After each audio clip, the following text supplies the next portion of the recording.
Selamat berjumpa kembali di channel MC Rock Yitno yang sampai saat ini masih tetap konsisten di jalur kerajaan-kerajaan yang berada di Pulau Jawa pada khususnya Nusantara pada umumnya.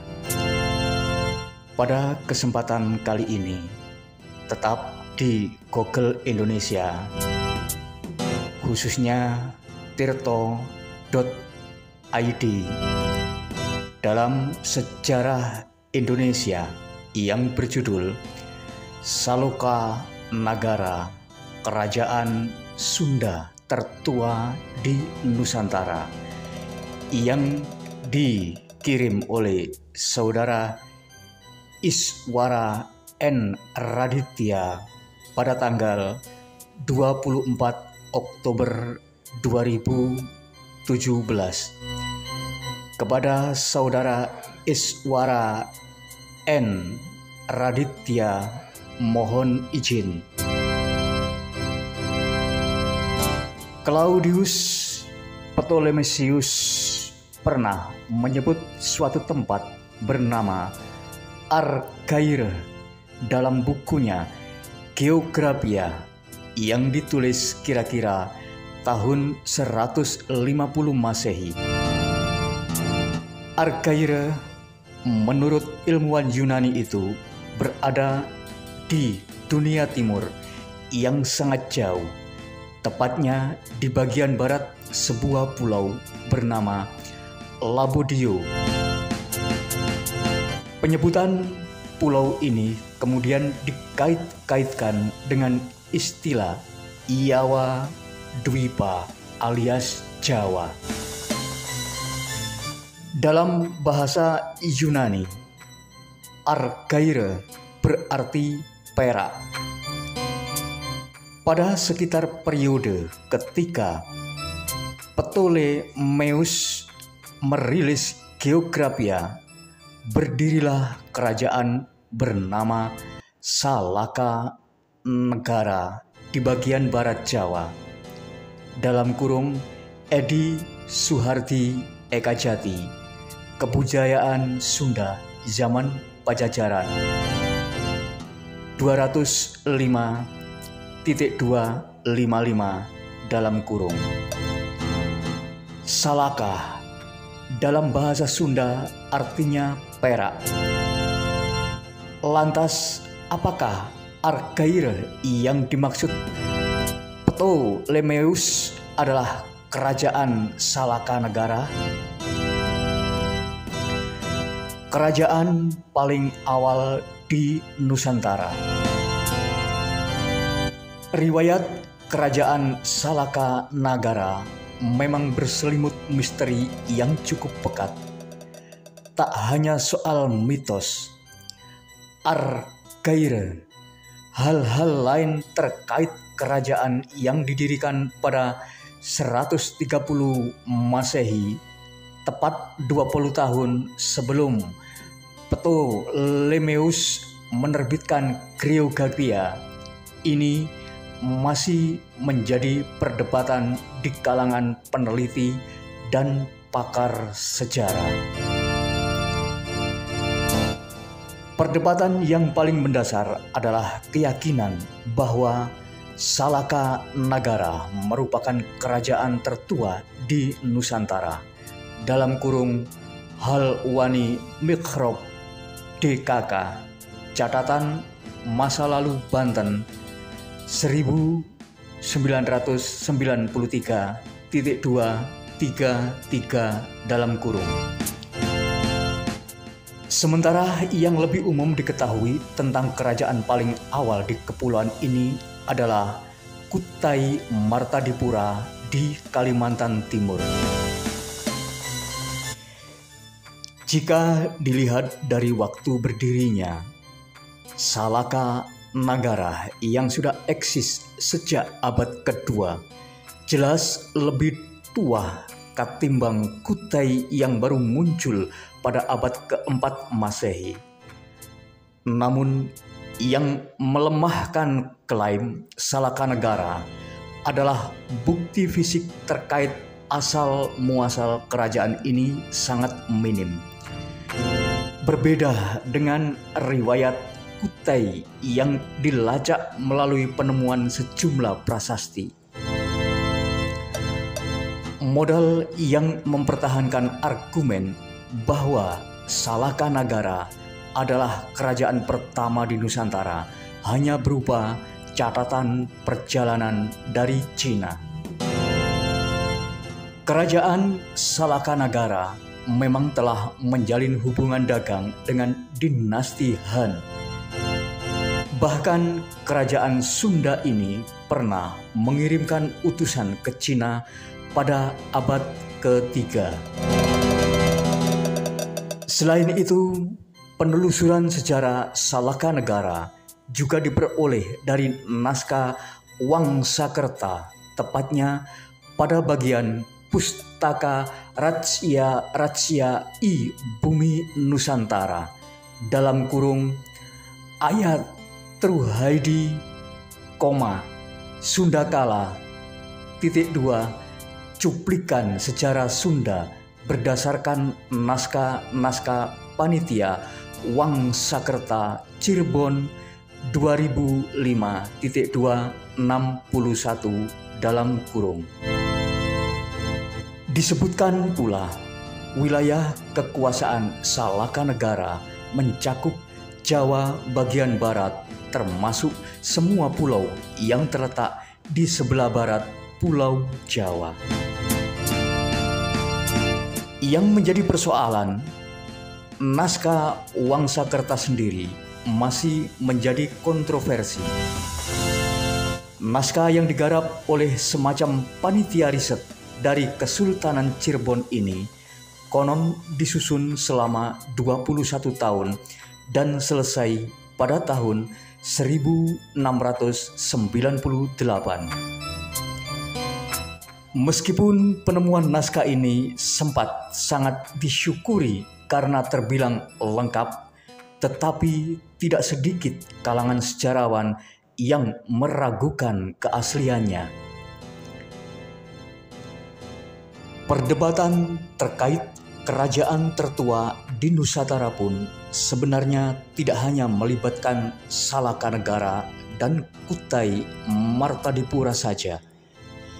Jauh sebelum itu, tersebutlah kerajaan Kandis di Riau yang diperkirakan telah berdiri sedari tahun 1 sebelum Masehi dalam kurung Sejarah Daerah Riau tahun 1987.240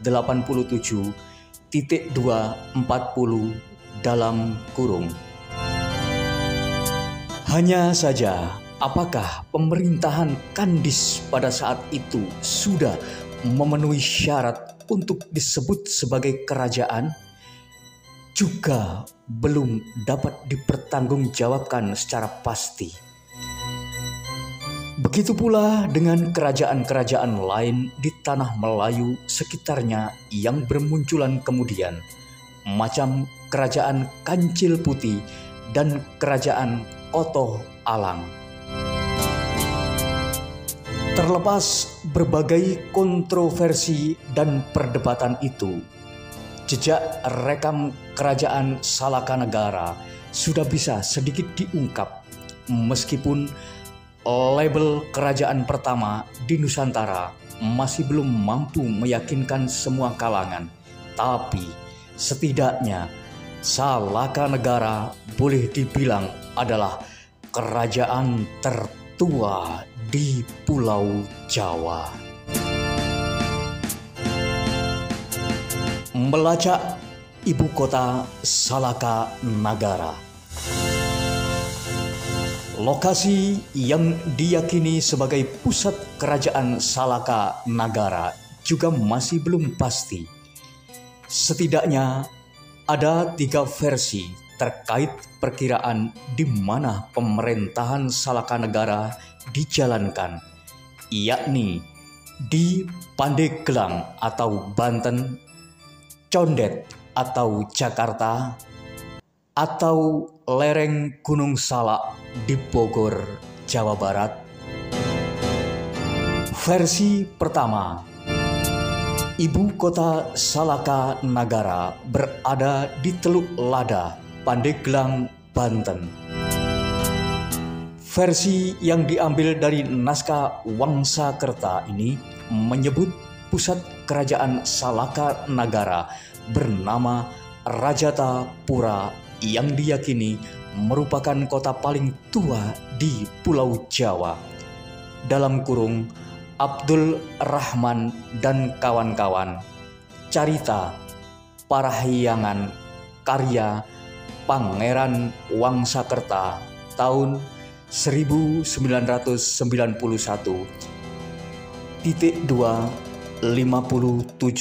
dalam kurung.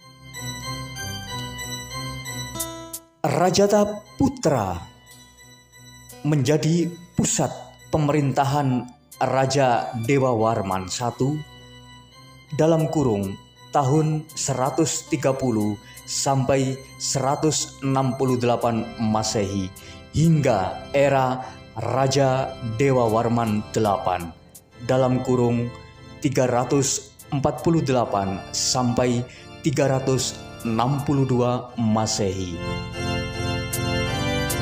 Di era raja selanjutnya, Dewa Warman IX, Salaka Nagara tamat setelah dikuasai oleh Tarumanegara.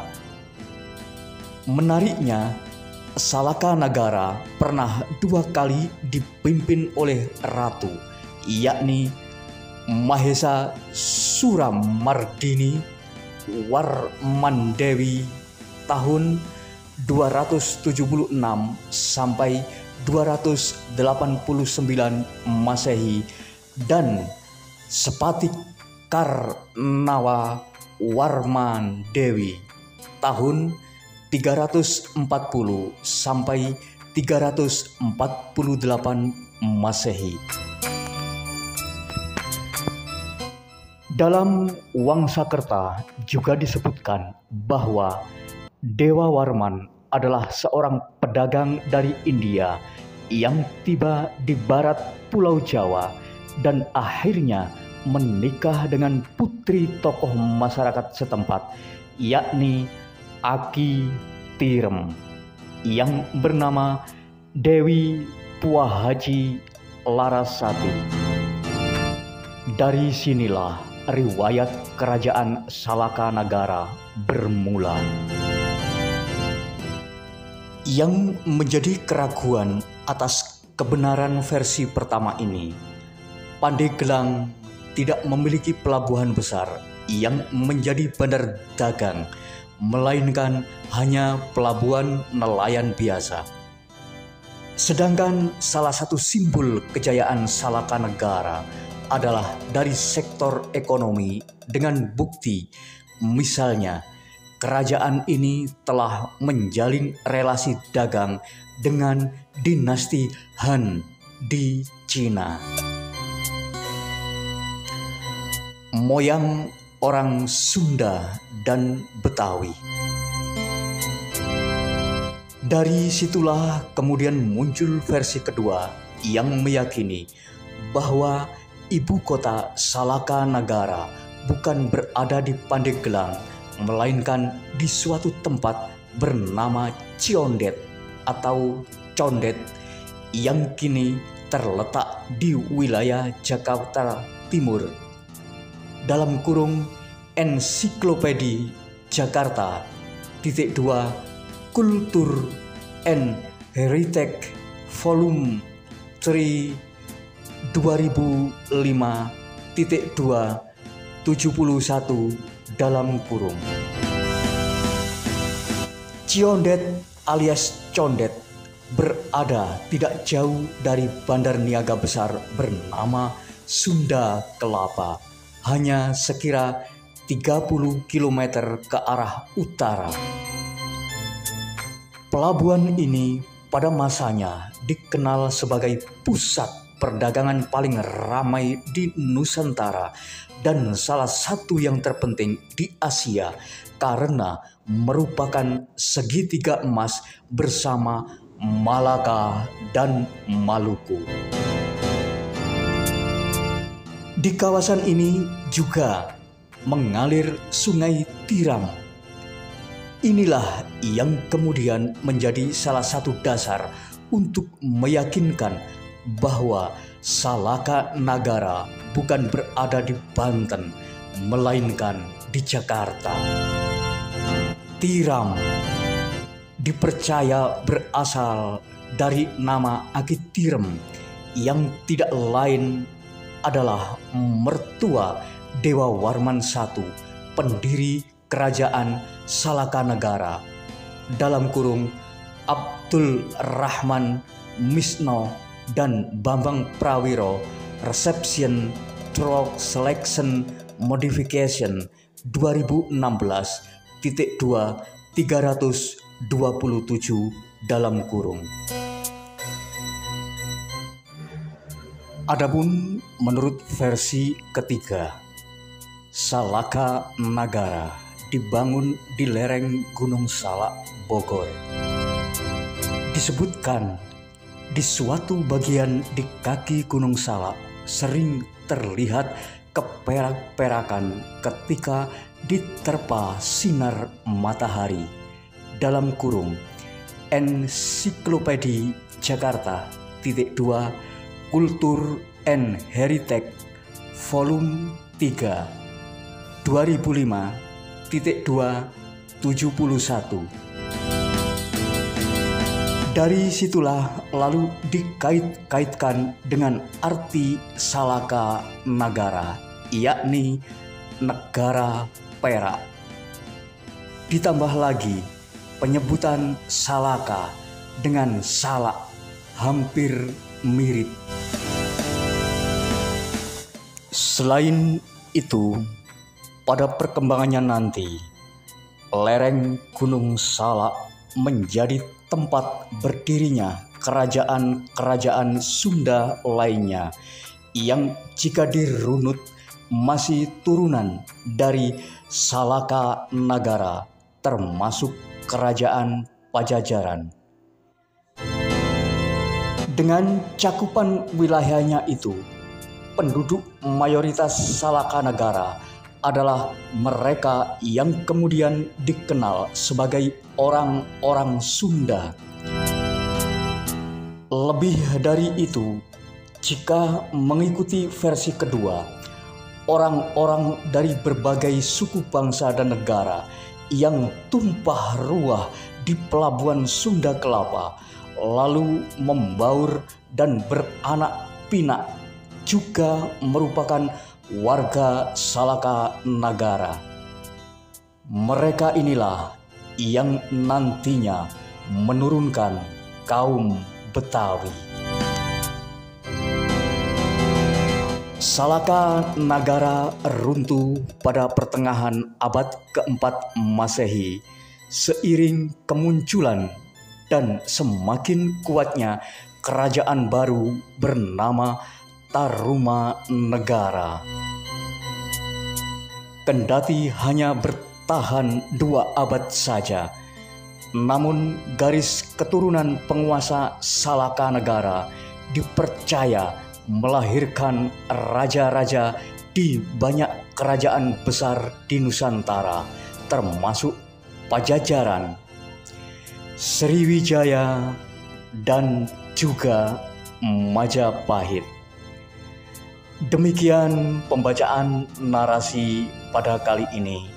Semoga semakin menambah kecintaan kita terhadap para leluhur yang telah berbuat untuk Nusantara dan menambah pundi-pundi pengetahuan kita di bidang kerajaan baik di Jawa maupun Nusantara pada umumnya. Matur suwun.